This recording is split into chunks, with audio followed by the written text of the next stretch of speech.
Welcome back to Heal Me with Chocolate, the podcast where we talk about food, health, and how different foods affect our health. If this is something you're passionate about, we invite you to join our growing village. Let's go.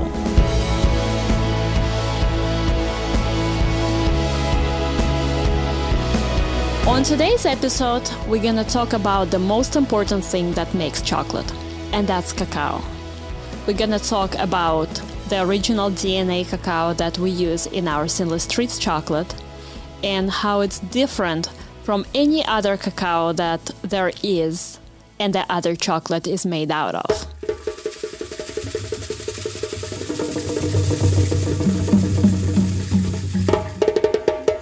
Why is cacao the most important thing in chocolate? Because the cacao gives chocolate its chocolate taste. There's just no way to go about it. There's no way to reintroduce that taste in any other shape. But as in everything, it's very nuanced. So let's talk about what gives chocolate its taste. And when we talk about cacao, we really need to think about one thing, the cacao butter content. Because all of the flavor notes, everything that makes the chocolate comes from that very part of the cacao, and that is the cacao butter. So there are 4 different types of cacao in the world. The most common type of cacao is Forastero.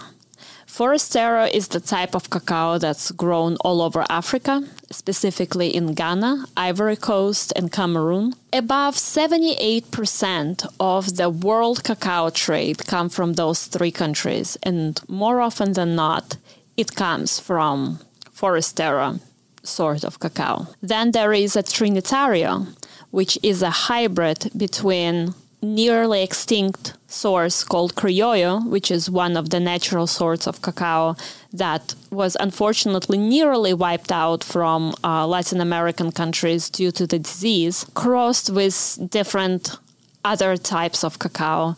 So it has a different color, different flavor profile.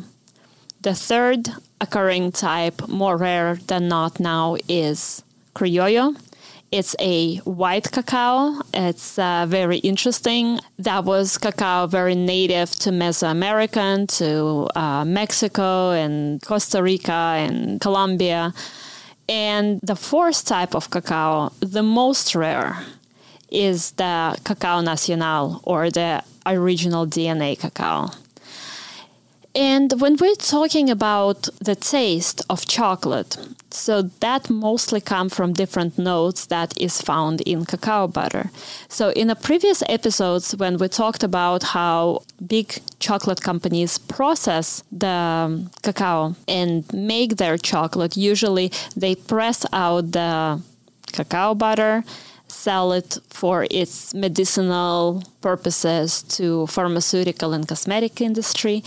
And after that, they reconstitute the missing cacao butter by hydrogenated vegetable oils. That's how cacao or chocolate, the final product, loses its taste and its health qualities.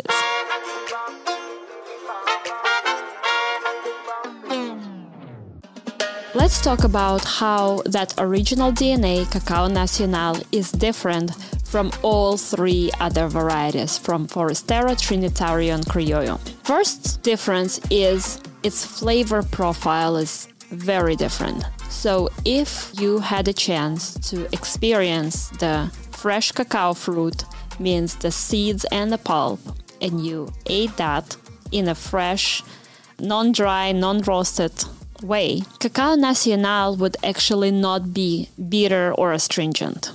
It would be kind of neutrally sweetish, and then the sweet pulp would add the additional sweetness, and it would be very fruity, kind of warm, caramelly, mild, not bitter, not astringent, very pleasant to taste. Because all other sorts, except for Criollo, in a way, is hybridized, that hybridization gave more beans per pod. However, it took a toll on the different tastes.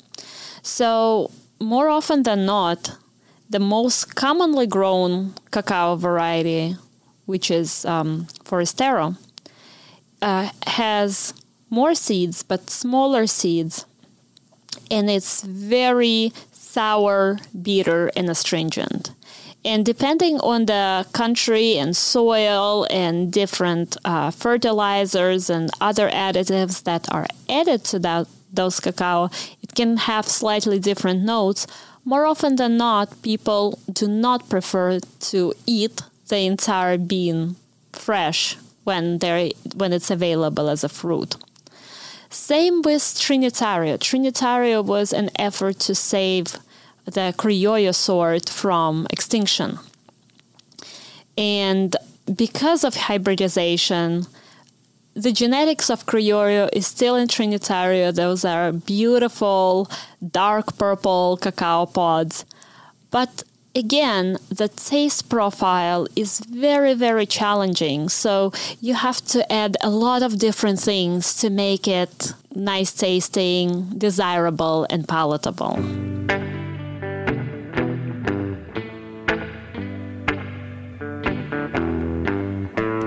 Another way that Cacao Nacional beans and trees is different is because up till 2012, that sort was thought to be extinct. And up till 2012, we only had 3 types of cacao in the world, until a small number of those original DNA trees were discovered in the rainforest of Ecuador. And you may or may not know that original cacao as a tree species and a fruit originated in Amazon forest. It was then cultivated all over Latin America, Mesoamerica, as Aztecs and Mayans settled and conquered different lands. But at some point, that very pure, unchanged, unhybridized type of cacao tree was just lost to us due to different diseases, plant fungus, things that killed the trees. And so in 2012, small number of those trees were found in the rainforest of Ecuador. And the Ecuadorian cacao farmers, first of all, verified genetically that those trees were in fact original DNA cacao. And when it was confirmed, they made an incredible national effort to bring those trees back from the brink of extinction. And right now, Cacao Nacional, or National Treasure cacao, is about 12% of all cacao growing in Ecuador. They also grow it in Peru, in Bolivia, and Colombia in much smaller proportion, but it is growing. We've talked about the origin and the flavor profile. Let's talk about the health benefits and how it's grown. So, Cacao Nacional really cannot be grown in the conventional monocrop farming ways, because those trees are so used to its natural environment of the rainforest that it can't grow really in anything else. So the way it's usually grown in the large cacao farm co-ops, where many farmers get together and they grow their crops in more or less similar way. And so when we get our cacao beans, our original DNA cacao out of Ecuador, it's about 98 different farmers with different size land joined together to grow those cacao trees in the most regenerative way possible. Means that the farms don't really look like farms with the nice, clean rows of cacao trees and nothing else growing on it. It looks more like a rainforest with the cacao trees loving the shade, staying in its element, and then there is different fruit and nut trees growing all around it in order to reinforce those cacao trees with essential nutrients, but also the flavors of its own kind, which cacao trees, very similarly to coffee, absorbs through its roots, through the soil, that everything that falls down. Then there are larger, taller trees. Some of them can be fruit trees. Some of them can be just providing shade. And finally, the canopies of the very tall trees where the monkeys and the sloths and the fruit bats and all other kind of wildlife lives that provides the shade and protection to the soil and also to the cacao trees that grow this very unique sort of cacao. And those farms, specifically in Ecuador, they're under a lot of threat. So big corporations such as Nestle and its kind constantly enticing the farmers to cut down all of the trees and essentially monocrop a very specific sort of cacao, which is not the Cacao Nacional, but instead a hybrid of several different sorts of cacao, to grow it there specifically for cacao butter. So there is a sort of cacao, it's called SSR 51, and cacao butter content is upward of 70%. And so because the cacao butter is the gold of the chocolate, it's the entity that contains all of the phytonutrients, all of the polyphenols, all of the longevity and anti-inflammatory and health components. It's very beneficial for the big companies to incentivize the farmer to grow a sort that is specifically genetically modified to give that commodity, cacao butter. However, the farmers in Ecuador are very resilient. They're very proud of what they're doing, and they're not very eager to cut down the rainforest in order to make a quick buck. And so they're constantly reaching out to artisan chocolatiers, such as Sinless Treats Chocolate, such as Toak, and a few others, who is willing to do the right thing and go an extra mile and pay the premium price for the cacao that is naturally superior by taste, flavor, and health profile, and to keep that untouched, beautiful rainforest conditions that are so essential for making the chocolate with love.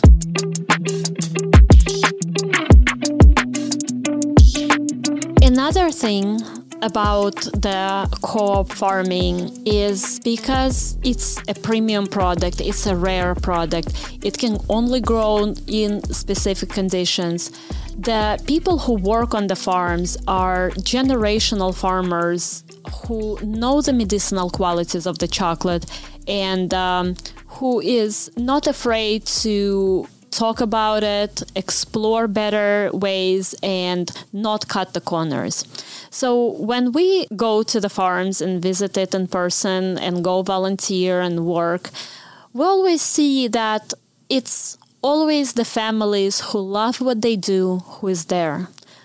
What we don't see is people forced to be working on the farms, people sold to work there as a slave labor. What we don't see is kids who are doing the work that they are not supposed to do instead of being in school and being kids and learning.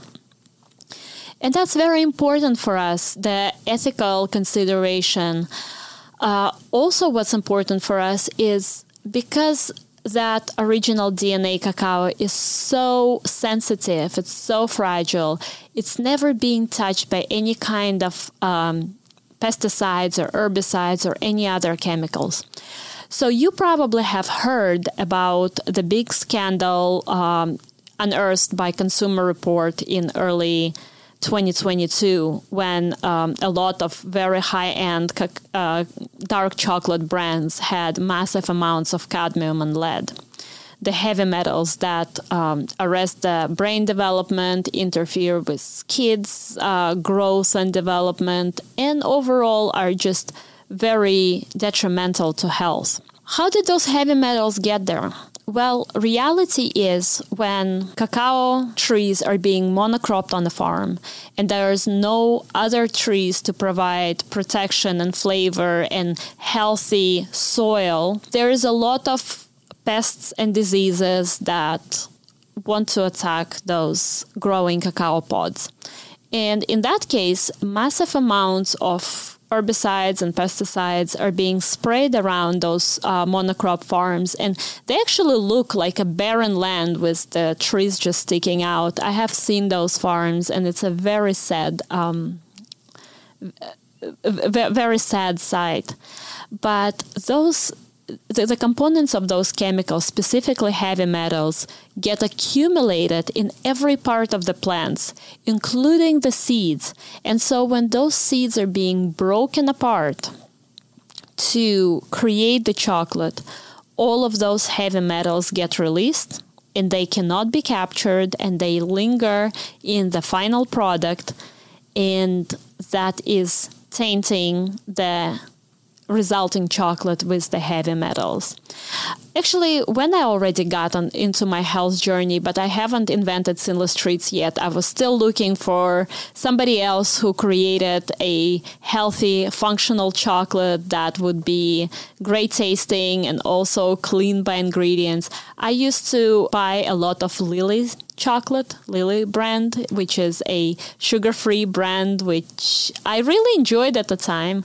And that report came out, and I just nearly spit my food. Like, I could never eat that chocolate again because I saw that the lead content of that Lily's dark chocolate was 200% of the permissible healthy dose, and the cadmium content was like 70%. And I'm like, oh my God, I ate that as a cancer survivor. I'm trying to have this really clean, healthy eating. And it was a big shock to everybody because people were buying very expensive chocolate at Central Market, at Whole Foods, at Trader Joe's.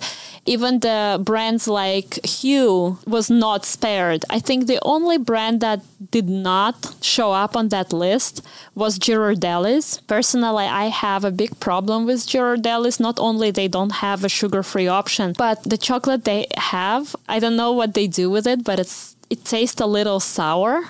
And I just can't take the sour chocolate or sour coffee. And so even though that was the cleanest option out of dark chocolate available, I just could not make myself go and choose that option. But it was very, very sad. Ironically, we were just establishing as a company at Sinless Treats Chocolate at the time of that consumer report. And we just were getting our lab analysis for all the micro and macronutrients and nutritional components. And heavy metals were part of that analysis as well. And I remember looking at it and seeing, oh, there is no heavy metals, but this report just came out.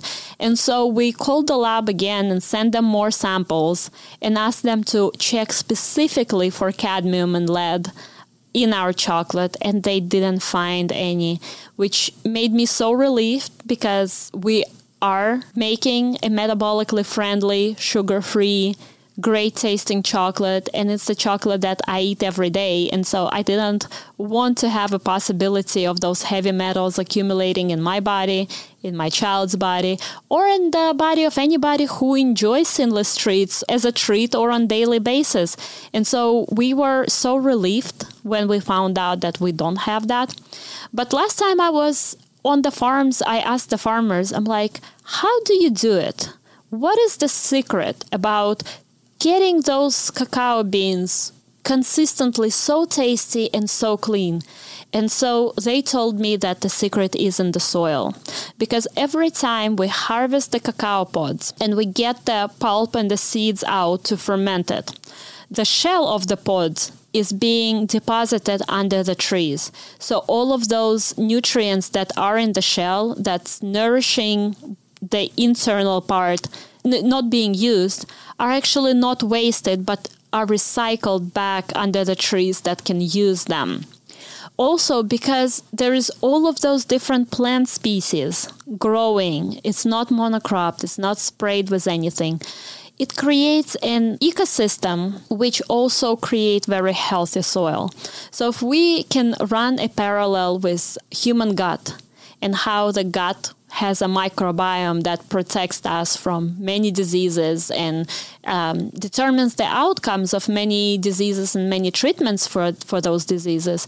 It's the same in the plants, only their microbiome is the soil microbiome. And that soil microbiome protects the plants, specifically the cacao trees, from all of these different fungus and viruses and other pests that eventually make it a lot healthier product.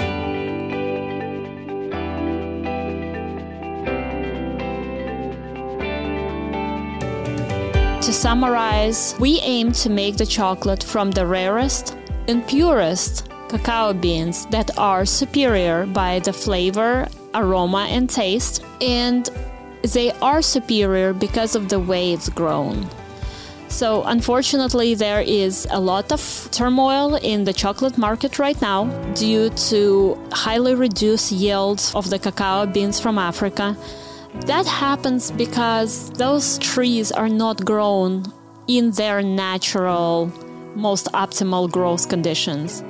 They are sprayed with chemicals, and they can be affected by all kinds of weather conditions. We encourage you as consumers to really ask questions where your cacao comes from, what's in it, how was it harvested, what was put and not put in it, and support the farmers like the ones in Costa Rica and Ecuador, in Peru and Bolivia, who's really doing the right thing and going the extra mile and willing to show how and why they're doing the things that they do.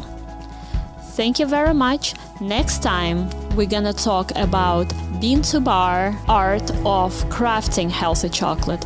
Or rather, we actually gonna tell you the tree-to-bar method.